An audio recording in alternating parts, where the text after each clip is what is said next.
Cascoxo. Cascoxo namoróse d'una estatua del xardín. Tolos los días snidia pel su cuerpo con verdín. Tú yes la mellor amiga dende que vine aquí.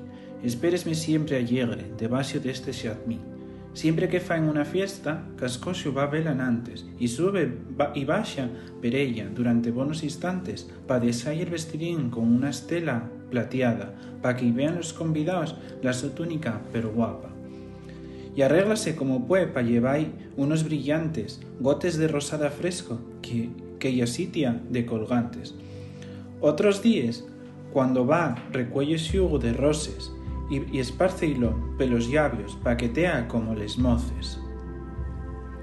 De alguna mañana sube hasta los huellos mollaos y bebe y toda la lluvia. No vayan pensar que son llarimes de haber llorado.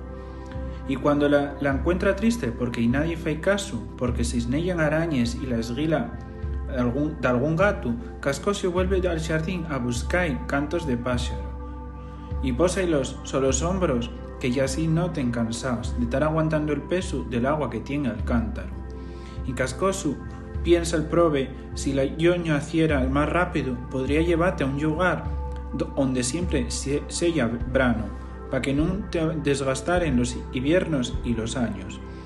Y ella no responde nada, porque una estatua no fala, pero tal parece que quiere decir alguna palabra. Tal parece que el su silencio, mientras se derrama el agua, suspira.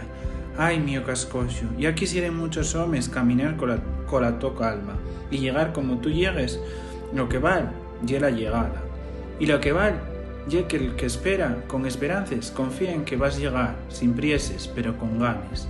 Y Cascoxo agradece la conversación callada, arrastrase pelos huellos y del rastro la sobaba, quedan y pintes brillantes que parecen esmeraldas. Alrededor de los sus párpagos y los sus 4 pestañas, Cascoxo namoróse y ella, como ya una estatua, no se mueve del su sitio, pero muévela, entusiásmala, ver venir a Cascoxín puntual cada mañana, y asina como se quiere, asina y como se ama, poco a poco, pero siempre, per siempre y con constancia.